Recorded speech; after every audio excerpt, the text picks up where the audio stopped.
నీతి గల యెహోవా స్తుతి మీ ఆత్మతో నా పెంచుడి, మీ ఆత్మతో సేవించుడి. దాతయో మన క్రీస్తు నీతిని దాల్చుకొని సేవించుడి. నీతి గల యెహోవా స్తుతి మీ ఆత్మతో నా పెంచుడి, మీ ఆత్మతో సేవించుడి. చెదల బొడమియు రవియు జలదియు నదులు గిరులను చక్కగా సధమాలంబగు దైవ నామము సర్వదా నుతి చేయును. నీతి గల యెహోవా స్తుతి మీ ఆత్మతో నా పెంచుడి, మీ ఆత్మతో సేవించుడి. మంచిదండి. ఇప్పటిదాకా దేవుని మాటలు మనమందరం కూడా వినటానికి ప్రభువు చూపిన కృప కొరకై ప్రభువుకి ప్రత్యేకమైనటువంటి వందనాలు చెల్లిస్తున్నాం. అలాగనని దేవుని యొక్క సహాయము ద్వారా, ఆయన శ్రేష్టమైనటువంటి సంకల్పము ద్వారా ఈ సంవత్సర కాలం మరి ఈ డిఎస్సిలో మరి ఎస్జిటిగా ప్రమోట్ అయి మరి ఒక ఉపాధ్యాయురాలుగా, ఒక టీచర్గా పిల్లలకు జ్ఞానాన్ని అందించడానికి మరి దేవుడిచ్చినటువంటి అవకాశాన్ని పుచ్చుకున్నటువంటి స్పందనకి, మా మరదలకి ప్రభు పేరిట శుభాలు, వందనాలు తెలియజేస్తున్నాం. దేవుని కృపలో ఇప్పటిదాకా చాలా మాటలు మాట్లాడారు.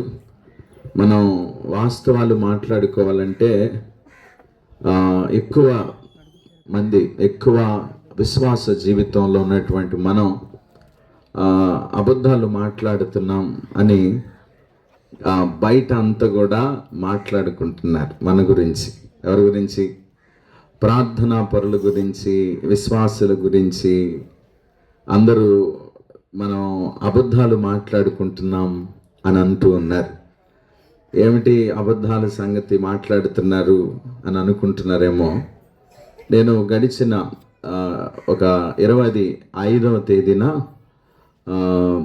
ఇంటూరులో జాలాది చిరంజీవి అనేటువంటి యవనస్తుడు, ఆయన గడ్డి మందు దాగి చచ్చిపోయాడు.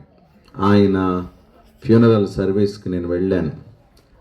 తదుపరి ఆయనకి జ్ఞాపకార్థ ఆరాధన జరుగుతున్నప్పుడు నన్ను పిలిచారు.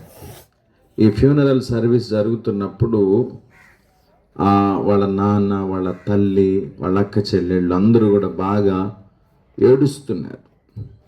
వాళ్ళను చూసి ఊళ్ళో సంబంధం లేని వాళ్ళందరూ కూడా ముక్కులకు గుడ్డలు అడ్డం పెట్టుకుని ఏడుస్తున్నారు. ఈ దుఃఖం ఆ వ్యక్తి మీద ఉన్న ప్రేమతో వచ్చింది కాదు, కానీ పక్క వాళ్ళు ఏడుస్తున్నారు కాబట్టి ఆ ఎమోషనల్ ఆటోమేటిక్గా పక్కన వాళ్ళకు కూడా వ్యాపించింది. అసలు ఆ అబ్బాయి ఎవరు నాకు తెలీదు. నేను కూడా ఏడ్చేసా, నేను కూడా కన్నీళ్లు పెట్టుకున్నాను అనమాట. ఎందుకు ఈ విషయాన్ని నేను మీతో మాట్లాడుతున్నానంటే, సన్నివేశాన్ని బట్టి మానవుని యొక్క మనసు ప్రవర్తిస్తూ ఉంటుంది. దేవుని సన్నిధిలో మనం ఉన్నప్పుడు దేవుని మాటలు మనలను మార్చటానికి, ఆ మాటలు మనకి ఒక పరిశుద్ధమైనటువంటి మారు మనసుకు అనుకూలమైనటువంటివిగా మనలను సిద్ధం చేస్తాయి. ఇక్కడే మనం భయభక్తుల్లోనికి వెళ్ళిపోయామని అనిపిస్తుంది. ఇక నుంచి మన ఆత్మీయ జీవితం బలమైనటువంటిదిగా ఉంటుందని అనిపిస్తుంది. కానీ అక్కడి నుంచి బయటికి వెళ్ళిపోయిన తర్వాత ఆ ఎమోషనల్, ఆ మాటలు అవన్నీ కూడా మర్చిపోతాం. లోకంతో కలిసి మళ్ళీ మనము మంచి సహవాసాన్ని కొనసాగిస్తాం. ఇది ఎవరికైనా సాధ్యమే. ఇంత అద్భుతమైనటువంటి క్వాలిఫికేషన్ ఎవరికి ఉందంటే ఇక్కడ నిలవబడిన పాదిరి గారులు, దైవజనులు ఎప్పుడు మీరే బాగుండాలి, మీరు అట్లా ఉండాలి, మీరు ఇలా బతకాలి, మీ పిల్లల్ని ఇలా చేసుకోవాలని చెప్తారు. కానీ ఈ లక్షణం ఇక్కడ నిలవబడిన సేవకుడి దగ్గర నుండి ప్రారంభించబడి అక్కడ బయట కూర్చున్నటువంటి సామాన్యమైనటువంటి వ్యక్తి దాకా ఈ లక్షణం అందరినీ కూడా వెంటాడుతూనే ఉంటుంది. కానీ మనం అందరం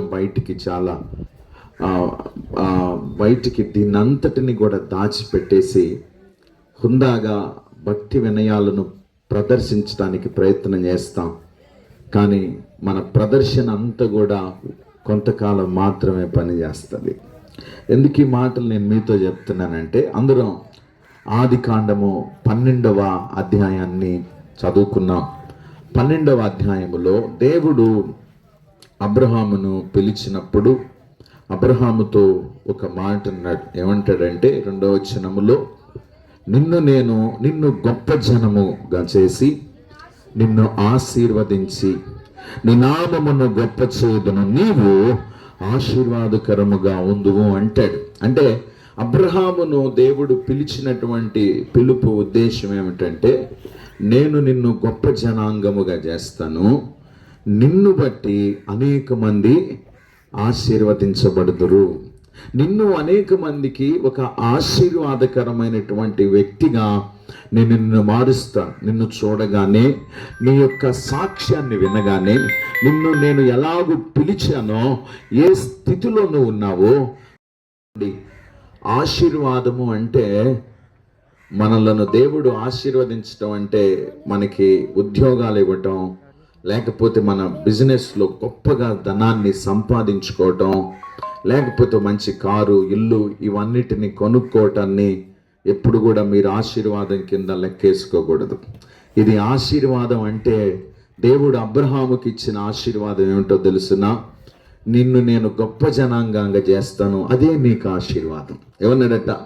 నేను నిన్ను గొప్ప జనాంగముగా చేస్తాను, అదే నీకు ఆశీర్వాదం అన్నాడు. కానీ దేవుడు అబ్రహాముకి కుమారుడను ఇవ్వక ముందే అన్నీ ఇచ్చేశాడు. సుమారు అబ్రహాము దగ్గర 880 మంది పైన పనోళ్ళు ఉన్నారు. ఆ పనివారిని కాయటం, ఆ పనివారు కాయటం కోసం గాడిదలున్నాయి, ఎద్దులున్నాయి, గొర్రెలున్నాయి, అనేక మంది కాపరులు ఉన్నారు. కానీ కుమారులు లేరు. అబ్రహాం రోజు అన్నాడు, దేవుడు అన్నీ ఇచ్చావు, నాకు కావలసిన అన్నీ ఉన్నాయి, కానీ కొడుకు ఒక్కడు ఎవడు లేడయ్యా, నాకు కొడుకు అనేవాళ్ళు లేడు. ఎంతుంటే ఏమి అని అన్నాడు. ఇన్ని ఉంటే ఏమి, ఇది కాదు కదా ఆశీర్వాదము, ఇది కాదు కదా ఆశీర్వాదకరమైన స్థితి. నువ్వు నాకు చేసిన వాగ్దానం ఏమిటంటే, నిన్ను నేను ఆశీర్వదిస్తాను. ఎలాగంటే ఒక గొప్ప జనాంగముగా నేను నిన్ను ఆశీర్వదిస్తానని చెప్పావు కదా అన్నాడు. అబ్రహాముకి ఎప్పుడైతే దేవుడు చాలా సంవత్సరాలు అనగా 99వ ఏట సింధూర వనం అనగా మమ్రే దగ్గర ఉన్న సింధూర వనం దగ్గర ఆ చెట్టు కింద కనపడి వాగ్దానము చేసిన తదుపరి సంవత్సరం 100వ ఏట అబ్రహాముకి దేవుడు కుమారుణ్ణిచ్చాడు.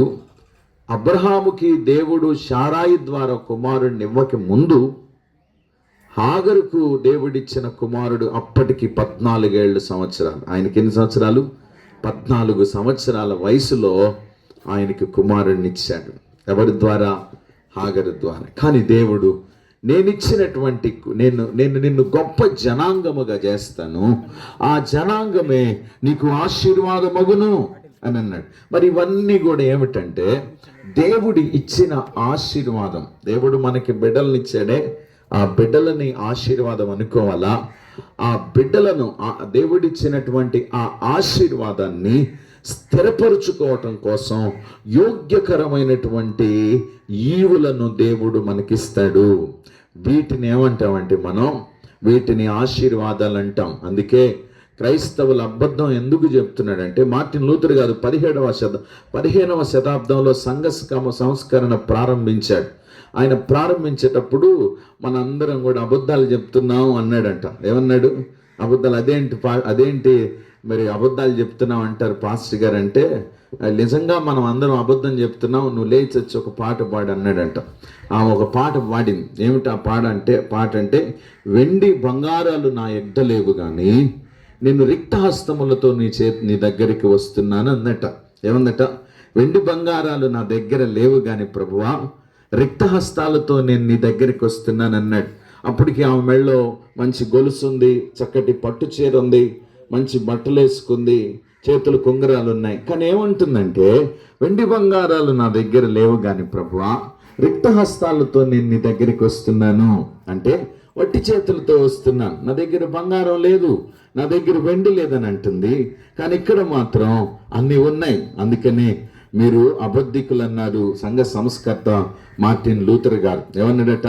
క్రైస్తవులు ఆయన్ని కూడా బోధించుకున్నాడు, మనందరం కూడా అబద్ధికులమే, అన్నీ నువ్వే ఇచ్చానంటావు, దేవుడికి ఏమన్నా ఇవ్వాలంటే బాధపడిపోతాం. అవునా? అన్నీ నువ్వే ఇచ్చాం కానీ దేవునికి ఏమన్నా ఇవ్వాలంటే బాధపడిపోతాం అంటాడు. కాబట్టి దేవుడు అబ్రహాముతో అన్నాడు, నిన్ను బట్టి, నిన్ను చూడగానే అందరినీ కూడా, నిన్ను బట్టి అందరినీ నేను ఆశీర్వదిస్తానని అబ్రహామును దేవుడు పిలిస్తే, కానీ అనేక మంది ప్రియులారా అబ్రహామును బట్టి ఆశీర్వాదాన్ని పొందుకోలేకపోయారు. ప్రవక్త అయిన యిర్మీయా 7వ అధ్యాయాన్ని మాట్లాడుతూ 8వ వచన భాగములో, 7వ అధ్యాయము యిర్మీయా గ్రంథము 7వ అధ్యాయం 8వ వచన భాగములో, ఇదిగో అబద్ధపు మాటలను మీరు నమ్ముకొనుచున్నారు, అవి మీకు నిష్ప్రయోజనములు అంటాడు. ఏమంటాడు? ఇదిగో మీరు అబద్ధ క్రియలను, కార్యాలను, మీరు మాటలను మీరు నమ్ముకొనుచున్నారు, అవి మీకు నిష్ప్రయోజనములు. కాబట్టి ఇవేమి మనకి ప్రయోజనకరమైనటువంటివి కావు. కాబట్టి చోర క్రియలను మీరు చేస్తూ నా సన్నిధిలోనికి వస్తున్నారు. నా సన్నిధిలోనికి ఇట్లాంటివన్నీ వస్తూ మేమందరం కూడా దేవుని పిల్లలం, దేవుని వారసులం, అబ్రాహాముకు పుట్టాం, అబ్రాహాము మా తాత, మా ముత్తాత అని చెప్పుకుంటున్నారు. ఇవన్నీ కాదు కదా మీ నుంచి నేను ఆశిస్తుంది. ఇవన్నిటిని కూడా నేను మీ నుంచి ఏం ఆశించడం లేదు. కానీ దేవుడు ఒక్కటి మాత్రం ఆశిస్తున్నాడు. ఆ ఒక్కదానిని దావీదు చేశాడు. అదే పని ఈరోజు మరి మా సహోదరుడు అంబేద్కర్, అలాగే తన ప్రియ భార్య మరి స్పందన, వారి బిడ్డలు చేయగలగాలి. అదే దేవుడు వారి నుంచి సంతోషిస్తాడు. నేను ఎప్పుడు ఒకటే అనుకుంటాను, ఏమిటంటే దేవుడు మనకి మేలు చేశాడు. మేలును బట్టి అందరికీ దేవుడు చేసిన మేలును ప్రకటన చేయటంలో తప్పేమీ లేదు. కానీ ఇంతటితోనే దేవుని కార్యాన్ని, దేవునిని గణపరచడం అనేటువంటిది ఆగిపోకూడదు. క్రైస్తవులు ఎప్పుడు చేస్తున్న పొరపాటు ఏమిటంటే, ఇంతటితోనే ఏమైపోతుందట, ఈ రోజుతోనే దేవుడు మాకు ఉద్యోగం ఇచ్చాడు, చక్కగా మా పాస్టర్ గారిని పిలుచుకున్నాం, అందరిని పిలుచుకున్నాం, మంచి భోజనం పెట్టాం, నా భార్య సాక్ష్యం చెప్పింది, దేవుడికి సంతోషం, దేవుణ్ణి స్తుతించాం అని అనుకుంటారు. కానీ దావీదు మాత్రం ఆ స్థాయిని మాత్రం అలాంటి కార్యాన్ని చేయలేదు. ఒకప్పుడు సమూయేలు దేవుడు దావీదును 1:10 అయింది, 15 నిమిషాలకి నేను అవజేస్తాను, ఎక్కువ చెప్పుకూడదులే. దావీదును దేవుడు ఒకప్పుడు రాజుగా ఎన్నుకోవాలనుకున్నాడు. కానీ యెష్షై అనగా దావీదు తండ్రి దృష్టిలో దావీదు ఎన్నికైనటువంటి వ్యక్తి కాదు. ఎన్నికైనటువంటి వ్యక్తిగా ఆయన యోచించలేదు. సమూయేలు ఆయన వచ్చి కూర్చున్నాడు. ఆయన ప్రవక్త యెష్షై కుటుంబంలోనికి వచ్చాడు. అయ్యా, నీ పిల్లల్ని చూడాలని నేను ఆశపడుతున్నాను. నీ పిల్లల్లో ఒక్కళ్ళని దేవుడు ఇశ్రాయేలీల మీద, యూదుల మీద రాజుగా ఉండాలని కోరుకుంటున్నాడంటే యెష్షై చాలా ఆనందపడిపోయాడు. తనకున్న పిల్లలందరిని పిలిచాడు. కానీ ఆఖరివాడు దావీదు, ఆయన 14 సంవత్సరాల వయసులో ఇశ్రాయేలు మీద రాజుగా ఉండటానికి దేవుడు ఎన్నుకుంటాడని ఎవరు అనుకున్నారు? ఎవరు కూడా ఆయన్ని అనుకోలేదు. తండ్రి చేత కూడా ఎన్నిక లేనివాడిగా ఉన్నాడు. తండ్రి దృష్టిలో కూడా లెక్కలేనితనంగా దావీదు ఉంటే, అందరూ అయిపోయిన తర్వాత దావీదు ఇంకెవరన్నా ఉన్నాడంటే ఒక్కడున్నాడు, వాడు గొర్రెల్ని కాసుకుంటాడండి, వాడంత క్యాపబుల్ పర్సన్ ఏం కాదు రాజ్యాధికారాన్ని చేపట్టడం కోసం అని అన్నాడు. రాజ్యాధికారాన్ని చేపట్టాలంటే హుందాతనం, గొప్ప స్థితి కావాల్సిన అవసరత లేదు. రాజ్యాధికారం కావాలంటే దేవుని యొక్క శ్రేష్టమైనటువంటి ఆ అధికారాన్ని పొందుకునే యోగ్యత కావాల. అర్థమవుతుందండి? ఏ తండ్రి ఏమాత్రము కూడా లెక్కలో లేనటువంటి వ్యక్తిని దేవుడు ఇశ్రాయేలీల మీద రాజుగా దావీదును తీసుకొచ్చి కూర్చోబెట్టాడు. యోధుల మీద, ఇశ్రాయేలీల మీద రాజుగా కూర్చోబెట్టి సింహాసనాన్ని ఇస్తే, ఆ కిరీటం పెడితే దాన్ని చూసి సంతోషపడిపోయి దావీదు ఆనందపడుతున్న వేళ నాతాను వచ్చాడు ప్రవక్త. నిన్ను మామూలుగా దేవుడు ఆశీర్వదించాలనుకోవటం లేదు, నిన్ను గొప్ప జనాంగంగా చేస్తాడట. నువ్వు గనక జాగ్రత్తగా ఉంటే నీవు, నీ పిల్లలు ఈ సింహాసనం మీద ఉంటాడు అనేటువంటి విషయాన్ని దావీదుకి ప్రవక్త అయినటువంటి నాతాను సెలవిచ్చినప్పుడు దావీదు మాట్లాడుతున్న మాటను మనం చదువుకుందాం. ఈ మాట ఎంత అద్భుతమైనటువంటి మాట అంటే, సమూయేలు గ్రంథములో 2వ సమూయేలు గ్రంథాన్ని మనం జ్ఞాపకం చేసుకుందాం. 2వ సమూయేలు గ్రంథములో మనం చదువుకుందాం. ఈ 2వ సమూయేలు గ్రంథము 7వ అధ్యాయము ప్రారంభములో, యెహోవా నలుదిక్కుల అతని శత్రువుల మీద అతనికి జయమిచ్చి అతనికి నెమ్మది కలుగు చేసిన తర్వాత రాజు తన నగరి యందు కాపురముండి నాతానును ప్రవక్తను పిలువనంపించి, నేను దేవదారు మ్రానుతో కట్టించిన నగరి యందు వాసము చేయుచుండగా దేవుని మందసము డేరాలో ఉన్నది. చాలా విషయాలన్నిటినీ కూడా ఆయన చెప్తూ మాట్లాడుతూ 11వ వచనములు అంటాడు, నీ శత్రువుల మీద నీకు జయమిచ్చి నీకు నెమ్మది కలుగు చేసి ఉన్నాను. మరియు యెహోవానగు నేను నీకు తెలియచేయనదేమనగా, నేను నీకు సంతానమును కలుగజేసేదను. మొదటిగా ప్రభు అంటే నిన్ను ఆశీర్వదించడం మొదలు పెడతాను.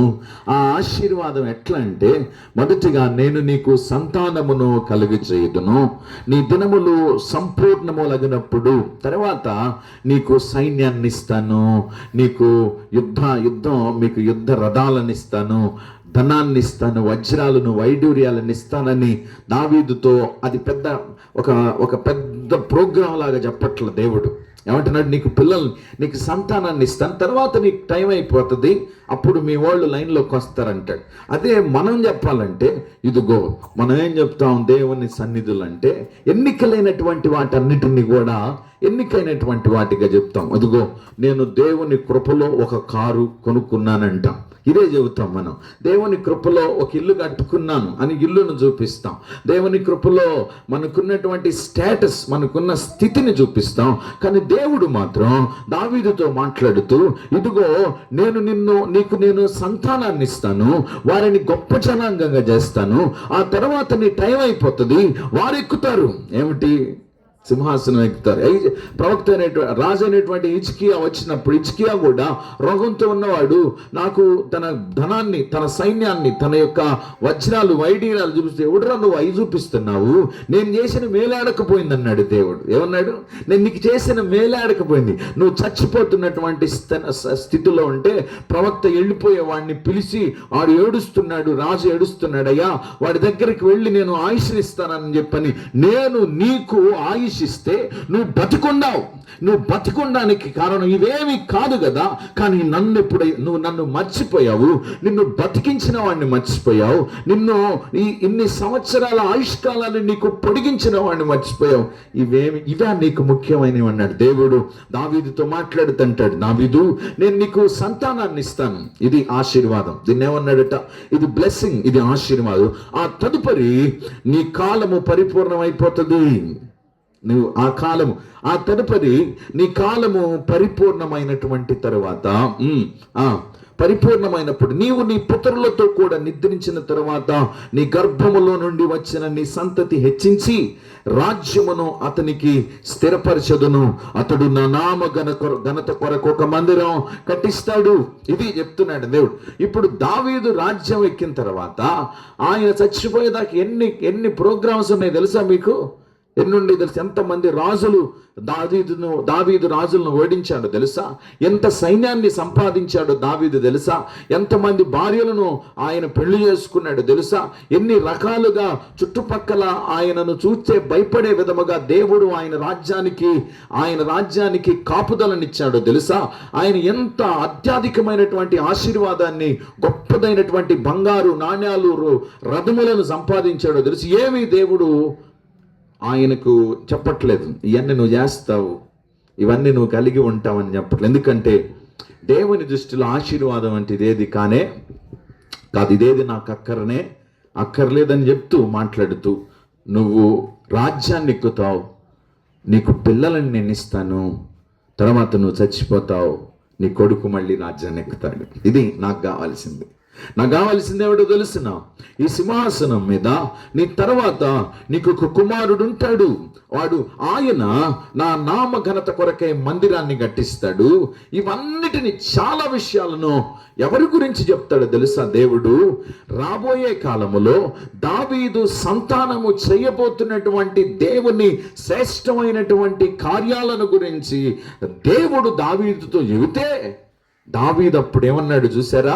ఈ మాట మనం చదువుకుందాం, నేను ముగించేస్తాను. దావీదు 18వ వచనములో, దావీదు రాజు లోపల ప్రవేశించి యెహోవా సన్నిధిని కూర్చుండిలాగున మనవి చేసెను, నా ప్రభువా యెహోవా, ఇంతగా నీవు నన్ను హెచ్చించుటకు నేనెంతటి వాడను అన్నాడు. ఏమన్నాడు తెలుసా?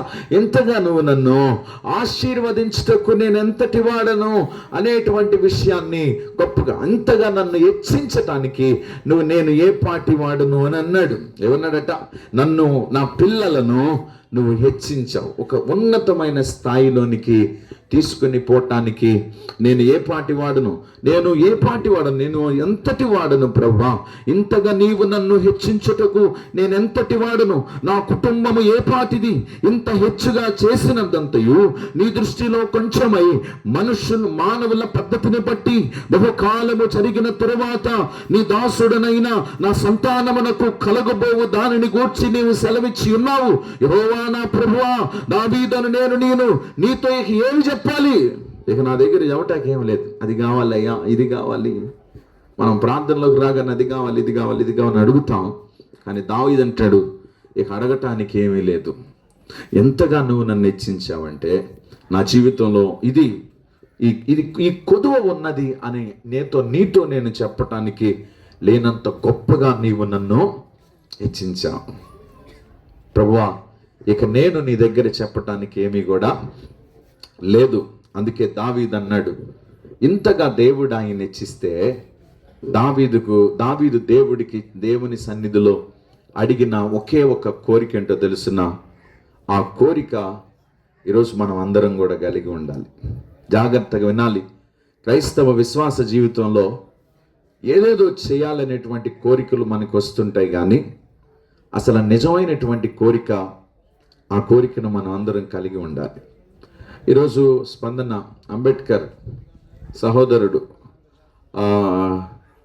వాడు చాలా కష్టపడ్డాడు, ఎన్నో బాధలు కష్టాలు అనుభవించాడు. ఒక టైంలో వాడి పరిస్థితిని చూసి నేను వాడి దగ్గర, మేమిద్దరం ఎదురెదురు కూర్చొని మాట్లాడుకోలేం, కానీ వాడిని చూసి నేను బాధపడిన పరిస్థితులు కూడా ఉన్నాయి. అలాంటి పరిస్థితుల్లో దేవుడు వారిని జ్ఞాపకం చేసుకున్నాడు తన ప్రణాళికతో.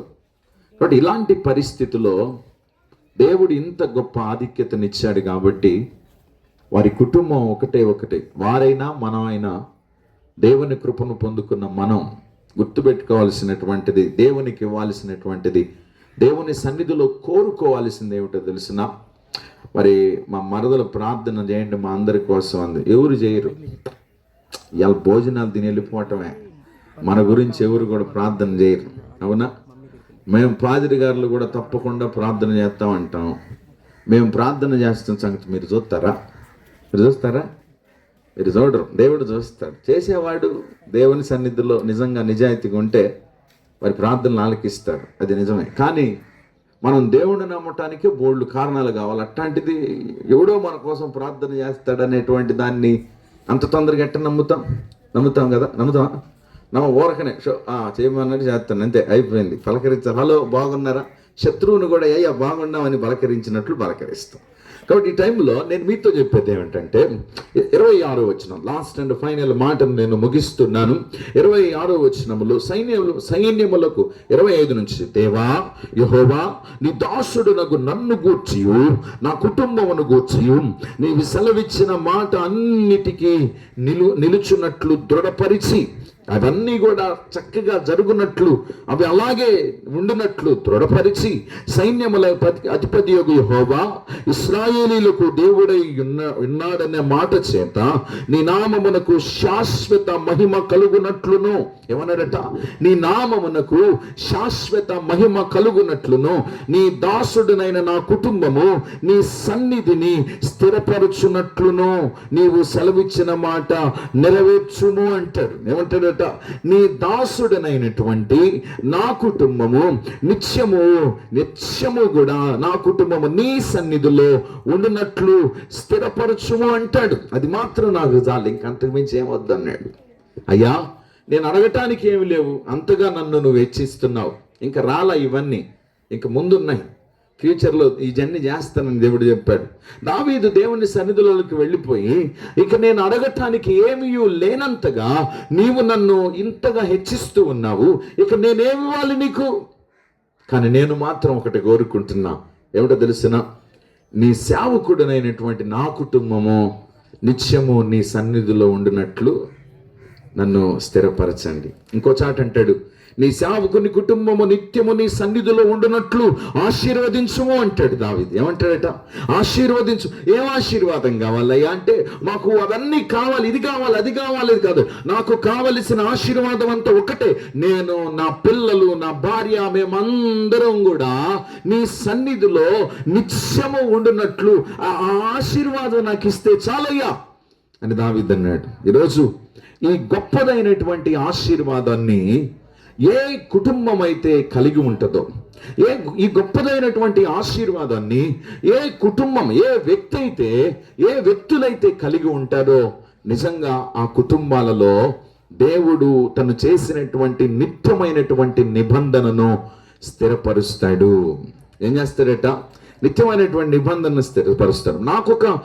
నాకొక నిబంధన దేవుడు నా కుటుంబానికి, నీకొక కుటుంబానికి ఒక నిబంధన, నీ ఇంటికి ఒక నిబంధన, నీ తోటి వారికి ఒక నిబంధన, ఒక్కొక్కరికి ఒక్కొక్క నిబంధన, తన చిత్తాన్ని ఆయన జరిగించడం కోసం అన్నిటినీ కూడా సమకూర్చాడు.